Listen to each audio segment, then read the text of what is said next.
नमस्कार बच्चों, हमारी सेकंड एक्सरसाइज चल रही थी पॉलिनोमियल्स मीन की बहुपद में 2.1 एक्सरसाइज हमारी चल रही थी। 2.1 क्या है? 4 सवाल हो गए थे। अब हम करेंगे क्वेश्चन नंबर 5वां। वो 5वां प्रश्न क्या है इसके बारे में हम बात करेंगे। देखो बच्चों, देखिए सरल है बहुत ही।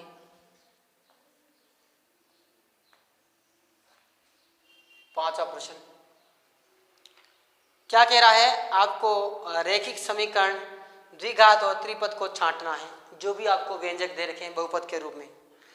पहले सिंपल सी बात पहले मैं बता चुका हूं, वह बहुपद या बीजीय व्यंजक जिसमें चर की अधिकतम घात हाईएस्ट पावर्स 1 हो तो वह एक घातीय समीकरण या रैखिक समीकरण कहलाता, पहले मैं बता चुका हूं। दूसरा, वह बहुपद या बीजीय व्यंजक जिसकी अधिकतम घात, जिसकी मतलब चर की अधिकतम घात 2 होनी चाहिए, वह द्विघातीय बहुपद होगा, है ना, या द्विघात का बहुपद होगा। तीसरा, जिसकी घात यानी चर की अधिकतम घात 3 हो तो वह बहुपद त्रिघातीय बहुपद होगा। तो बहुत ही सरल, देखो पहला सवाल x square plus x, x square plus x ये पूछ रहा है। एक्स स्क्वायर प्लस एक्स ये कौन सा बहुपद है? आपको दिख रहा है चर है वो एक्स है, इसकी हाईएस्ट पावर कितनी है? 2 है, तो ये क्या है? द्विघात बहुपद, द्विघातीय बहुपद होगा। ठीक है, क्यों? चर की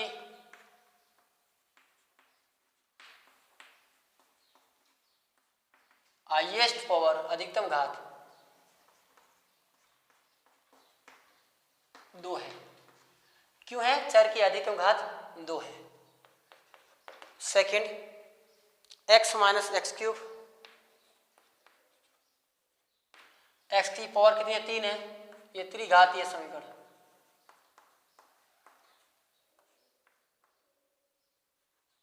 या बहुपद या व्यंजक बोल सकते हैं। चर की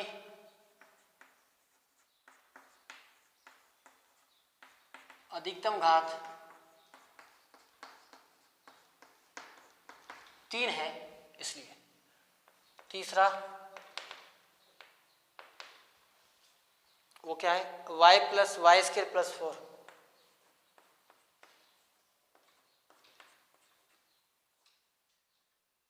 ये क्या है? द्विघातीय बहुपद। क्यों है? जो चर है उसमें y है, y की हाईएस्ट पावर 2 है, चर की अधिकतम घात 2 है। ये आपको रीजन मेंशन कर दो आगे, है ना। देखो चौथा 1 प्लस एक्स, यहाँ पर चर क्या है?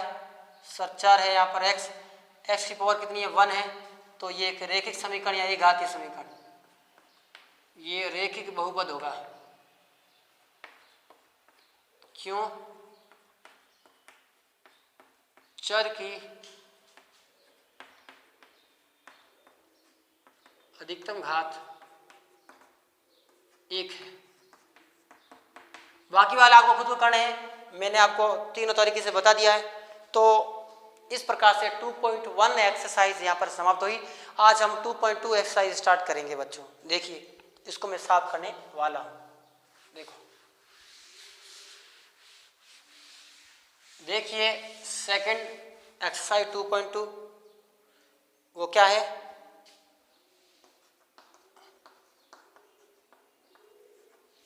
प्रश्न क्या कहता है? देखो पहला, आपको एक बहुपद दे रखा है, उस बहुपद का आपको मान निकालना है।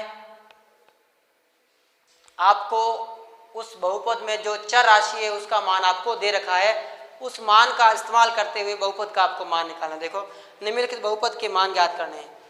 देखो पहला बहुपद मान लेते हैं px है, px, इसका आपको मान ज्ञात करना है। आप देखो बहुपद को शो करने का तरीका px है ना, fx है, आप कुछ भी आप लिख सकते हो। मैंने यहाँ px लिखा, कोई बात नहीं। तो इसका पहला जो प्रश्न है वो क्या है, जो बहुपद दे रखा है हमारे पास वो क्या है, जो बहुपद दे रखा है px का मान क्या दे रखा है आपको, px का मान दे रखा है 5x minus 4x square plus के 3। इसका आपको मान ज्ञात करना है। जो कंडीशन दे रखी है, मान दे रखे हैं, उसके आधार पर पहले आपको x बराबर आपको क्या रखना है, 0 रखना है। x बराबर 0 इसमें रखना है, इस बहुपद में रखना है, और px का यानी p0 का मान हमें प्राप्त करना है। बहुत ही सरल। इसके अंदर हम मान रखने हैं x बराबर 0, तो p का p, x है वहाँ पर मैंने 0 रख दिया, 5 का 5 और x का गुणा हो रहा है तो x है वहाँ पर मैंने 0 रखा, ये देखो। फिर माइनस 4 का x इसके से गुणा हो रहा है, यहाँ लिखा x का मान 0, 0 का स्क्वायर प्लस 3 का 3। 5 को 0 से गुणा किया, 0 आया। 4 का 4, 0 का स्क्वायर सर 0 होता है, 0 का स्क्वायर 0 ही होता है, और प्लस 3 के 3, 0 का 0 माइनस 4 को 0 से गुणा किया, 0 आएगा। किसी भी संख्या को 0 से गुणा करते हैं तो 0 आता है, और प्लस के 3, 0 में से 0 घट गया, 0 बचेगा, और प्लस के 3, 0 और 3 कितने हो गए, 3। यानी इस बहुपद का मान क्या आएगा, 3 आएगा। इस बहुपद का मान क्या आएगा, 3 आएगा। जब x का मान 0 रखिए तो बहुपद का मान क्या आएगा, 3 आएगा। हर एक मान के लिए इसका मान अलग अलग आ सकता है। दूसरा आपको x का मान -1 रखना है। इसी बहुपद के अंदर ये जो बहुपद है रखा है उसमें x बराबर -1 रखना। देखिए p का p x बराबर -1 रखते हैं, और 5 का 5 और गुणा x है वो -1, फिर माइनस x है -1, ऊपर स्क्वायर है इसलिए स्क्वायर लिख दिया, और प्लस, और ये 3 का 3। देखो 5 को 1 से गुणा करेंगे 5 आएगा, लेकिन माइनस है तो माइनस आपको लगाना पड़ेगा। ये माइनस 4 का 4, 1 का स्क्वायर सर 1 होता है, वो भी प्लस का। क्यों होता है, क्योंकि बच्चों माइनस अंदर है, ऊपर घात सम है, जब सम घात होती है तो हमेशा वो प्लस में आता है। और ये प्लस का 3, ये माइनस का 5, और -4 को 1 से किया 4, और प्लस के 3। अब माइनस वालों को अलग जोड़ो, प्लस वालों को अलग जोड़ो, अर्थात समान चिन्ह आपस में जुड़ेंगे तो माइनस के 5, माइनस के 4, माइनस के 9 हो गए, और प्लस के 3 हमारे पास है। जब एक माइनस का और एक प्लस का होता है तो वो संख्या आपस में घटाई जाती है, तो 9 में से 3 गए, सर कितने बचे, 6 बचे, और वो भी माइनस के। क्यों बचे, क्योंकि माइनस की संख्या बड़ी है। p-1 का मान कितना है हमारे पास, p-1 का मान है हमारे पास माइनस के 6। इस प्रकार से आपको करना है बच्चों। अब x का मान एक और दे रखा है ना, ये दूसरा, x का मान तीसरा। x का मान क्या रखना है, 2 रखना है। p x बराबर 2, 5 इंटू ये जो x है वहाँ पर 2 रखना है, माइनस 4 इंटू एक्स बराबर 2 रखना है, और प्लस के 3 तो है ही है। 5 को 10 से गुणा किया, 5 को 2 से गुणा किया 10 आया, माइनस 2 का स्क्वायर, ये 4 तो है, 2 का स्क्वायर ये 4 होगा। गुणा लिखो यहाँ चलेगा, और नहीं लिखो तो भी चलेगा, है ना। यहाँ पर कोष्टक लिखते हैं उस समय, और प्लस के 3। कोष्टक नहीं लिखते तो गुणा लिखना आपको पड़ेगा, है ना। ये 10 का 10, माइनस 4 चौक 16, और प्लस के 3। प्लस वालों को अलग जोड़ो, माइनस वालों को अलग जोड़ो। 10 प्लस के हैं, प्लस के 3, तो प्लस के 13 और माइनस के 16। 13 में 16 गए, माइनस के 3। क्यों बच्चों, क्योंकि आपको पता है जो माइनस की संख्या यहाँ पर क्या है, बड़ी है, वो 16 है।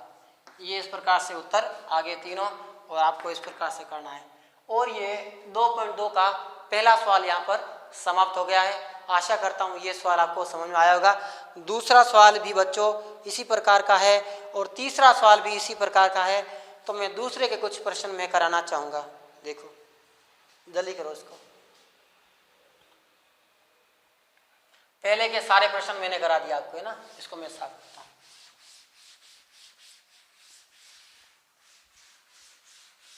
दो 2.2 का पहला सवाल समाप्त। दूसरा सवाल हम करने जा रहे हैं बच्चों। देखो किसी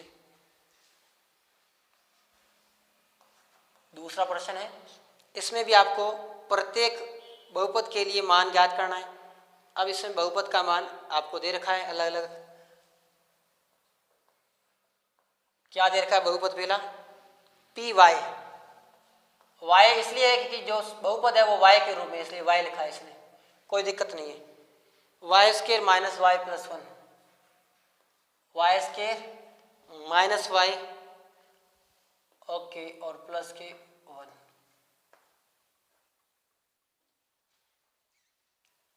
अब आपको बहुपद के मान निकालने हैं P0 के लिए। देखो अलग अलग है। P0 ये प्रश्न में दे रखा है। P0 P के साथ में y है तो y का मान यहाँ पर 0 होगा। P0 मतलब y का मान यहाँ पर 0 है। ओके, तो y का मान 0 रखो, y का मान 0 रखो और प्लस के 1। y का मान 0 का स्क्वायर 0 माइनस 0 और प्लस के 1। 0 में 0 गए, 0 बचेंगे और प्लस के 1। 0 और प्लस 1 और 1 आएगा। ये हमारा आ गया किसका मान? P0 का मान आया। किसका आया? P0 का मान आया बच्चों, 1 आया। ध्यान रखना। अब हम निकालेंगे P1 का मान, जिसको दे रखा है आपको इसके अंदर है ना। P1 का मान यानी y बराबर 1 रखना है।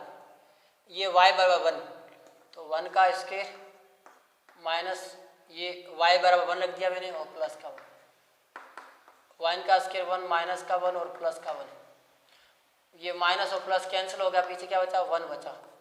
तो P1 के वैल्यू कितने आई बच्चों? ये 1 आई, है ना।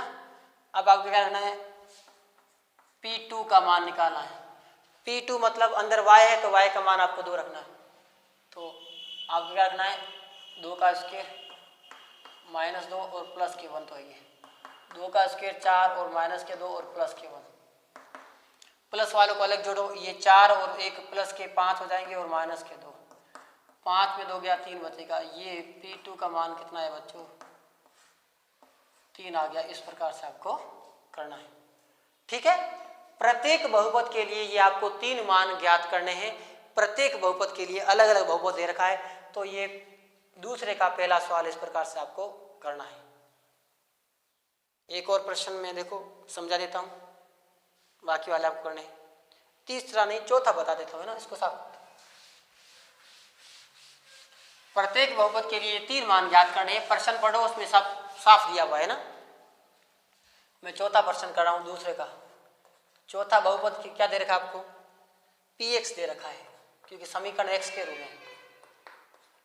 तो x माइनस 1 x प्लस 1, ठीक है। तो पहले P0 का मान निकालना है। 0 माइनस के 1, 0 प्लस के 1। 0 में से 1 में घटाऊंगा तो माइनस 1 बचेगा। कोष्टक यानी गुणा, 0 में से 1 घटाऊंगा तो 1 बचेगा। 1 को 1 से गुणा किया, माइनस 1 आएगा। तो P0 का मान कितना बच्चों?